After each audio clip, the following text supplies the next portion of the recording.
South Korea की 9/11 से भी बदतर हालत हो रखी है इस वक्त। और रीजन साउथ कोरिया का stock market.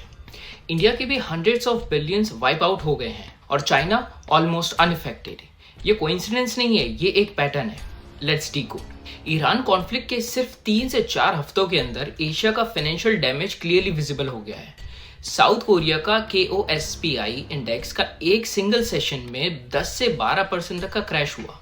Circuit breaker trigger हो गया, सैमसंग 11% डाउन और SK हाइनिक्स 10% डाउन। और जो मार्केट पिछले एक साल से एग्रेसिवली रिले कर रहा था वो कुछ ही दिनों में रिवर्स हो गया। ये सिर्फ पैनिक नहीं था, ये डिपेंडेंसी का रिएक्शन था। डिपेंडेंसी किस पर? यूनाइटेड स्टेट्स ऑफ अमेरिका पर। इंडिया का क्रैश उतना ड्रामेटिक नहीं था, लेकिन इम्पैक्ट इक्वली सीरियस था। वॉर के बाद से इंडियन मार्केट में रफली 350 to 400 बिलियन US डॉलर तक का मार्केट कैप लूज कर दिया। फॉरेन इन्वेस्टर्स ने हेवीली सेलिंग स्टार्ट की और सिर्फ एक महीने में 60,000 करोड़ का आउटफ्लो। रुपी भी प्रेशर में आया और डॉलर के अगेंस्ट वीकन हुआ। रीजन सिंपल, इंडिया की इकोनॉमी का बैकबोन है इम्पोर्टेड एनर्जी। जब ऑयल रिस्क बढ़ता है तो इंडिया ऑटोमेटिकली वल्नरेबल हो जाता है। साउथ कोरिया का केस तो और भी डेंजरस है।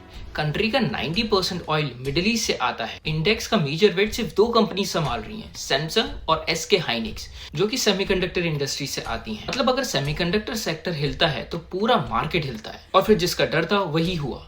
चिप मैन्युफैक्चरिंग के लिए हीलियम गैस, और वो इतनी वल्नरेबल हो गई कि चिप मैन्युफैक्चरिंग के लिए जो हीलियम गैस यूज होती है उसका डिफॉल्ट होना स्टार्ट हो गया, जिसका मेजर सप्लाई था कतर से। दैट मींस AI चिप्स बनाने वाली इकोनॉमी एनर्जी चॉक पॉइंट पर डिपेंड हो गई। अब चाइना को देखते हैं। मार्केट रिलेटिवली स्टेबल रहा।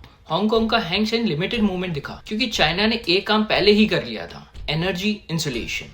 उसने स्ट्रेटेजिक ऑयल रिजर्व्स 100 डेज पर ले गया था, EV एडॉप्टेशन एग्रेसिवली पुश किया था और मिडिल ईस्ट ऑयल एक्सपोजर को रिड्यूस किया था by importing oil from Russia, Brazil and different African countries and not relying only on middle east. मतलब क्राइसिस के time China least exposed major economy बन गया। ये वॉर सिर्फ जियोपॉलिटिकल कॉन्फ्लिक्ट नहीं था, ये एक ग्लोबल स्ट्रेस टेस्ट था। टेस्ट किस चीज का?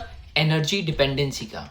और रिजल्ट क्रिस्टल क्लियर था। South Korea highly exposed, India vulnerable, but China relatively insulated. उनको कोई फर्क नहीं पड़ा। अगर एक नैरो चॉक पॉइंट जैसे कि स्ट्रेट ऑफ होर्मुज का रिस्क ग्लोबल मार्केट को हिला सकता है, तो इमेजिन करो अगर कल को चाइना ने ताइवान पे अगर हमला कर दिया और ताइवान स्टेट डिस्टर्ब हो गया तो ग्लोबल इकोनॉमी का क्या होगा? आपका क्या टेक है? कमेंट करके बताओ।